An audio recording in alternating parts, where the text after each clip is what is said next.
եթե չեմ սխալվում, վերջին շրջանում շատ են նման խոսակցությունները, որ Հայաստանում հիմա դերասաններին ընտրում են ֆոլովերներով, հետևորդներով։ Չեմ էլ ուզում ասել ոնց եք վերաբերվում, բայց ինչի տենց ստացվեց, որ պետքա ֆոլովերները շատ լինեն, որ կարողանան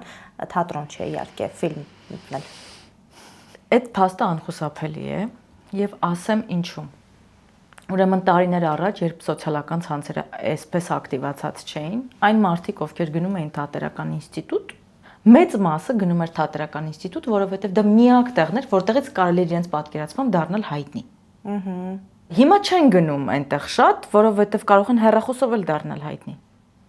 Եվ այդ գովազդային աշխարհում եւ իր շատ կոմերցիոն նպատակներով միակ հարթակը, որ շատ լավ աշխատում է վաճառքի համար, այդ իհարկե սոցիալական հարթակներն են։ Եվ դրա համար գնում են, ընտրում են մարդկանց, ովքեր ունեն շատ ֆոլովերներ, ովքեր իրենց վաճառք եւ կոմերցիա կապահովեն։ Այդ փաստը կա եւ այդ փաստը պետք է լիներ։ Եվ ես հանդիպել եմ դրան ինքս, ես գնացել եմ մի պրոյեկտի կաստինգի, որտեղ պրոդյուսերը անգամ չէր ճանաչում ինձ, բայց շատ ինստագրամյան մեծ ֆոլովերների բանակ ունեցող լիքը մարդկանց ճանաչում էր, ինձ չէր ճանաչում, անգամ չգիտեր ես ինչ եմ խաղացել եւ անգամ չգիտեր ես ինչ կարող եմ խաղալ, եւ անգամ այո, երբ հարցը հասնում էր ֆինանսին, ասում էր ես չեմ կարող քեզ տրամադրել նույն ֆինանսը ինչ նրանց, որովհետեւ այդ ֆոլովերների քանակը դու չունես, ինչ նրանք, եւ այստեղ դու հասկանում ես, որ բացարձակ կարևոր չի, թե դու 10 տարի ինչ ես արել եւ ինչպես ես դա անում, կարևորը սա է։ Բայց շատ բան այնուամենայնիվ փոխվեց, երբ մենք սկսեցինք միասին աշխատել, երբ արդեն նկարահանման տաղավարում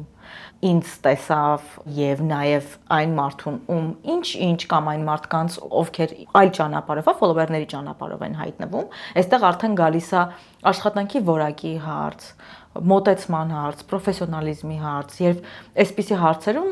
այո, հասկանում են, որ այն լավ է, բայց նրա արդյունքում կարող ես շատ բաներ կորցնել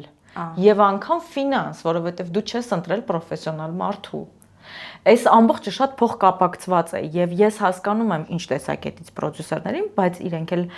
պետք է կարողանան ճիշտ բալանսը պահել, որովհետեւ դրա արդյունքում կարող են շատ բան նաեւ կորցնել։ Թվացial ձեռքբերումների արանքում։ Բայց այդ հարցը լինելու է եւ այո, հիմա այսօր մենք չենք կարող դրանից խուսափել եւ մենք պետք է եւ պահանջված լինենք որպես մասնագետ մեր ոլորտում, թե թատրոնում, թե կինոյում, մեր հմտություններով եւ պետք է նաեւ ունենանք ինչ-ինչ ակտիվություն սոցիալական հարթակներում, որպեսզի չկորցնենք նաեւ այդ թելը եւ այդ հնարավորությունը, որ նրա հաշվին այս շատ երկու կարևոր կետը շարունակի գործել, որովհետեւ ուզենք թե չուզենք, այսօր մեր կամքով լինի թե ոչ, փոխկապակցված են դրանք իրար։ Բայց այդ դեպքում, օրինակ նկարահանման հրապարակում, ձեզ համար բարդ չի աշխատելը, որտեղ դուք ամեն դեպքում շատ բավականին մեծ ճանապարհ եք անցած, պրոֆեսիոնալ ճանապարհ եք անցած ու պետք է այդ հենց ռեյտինգ ապահովելու համար շատ ֆոլովերներ ունեցողների հետ աշխատեք եւ Բարդ է, բարդություններ լինում են իհարկե, բայց ես ձեզ այսպես ասեմ,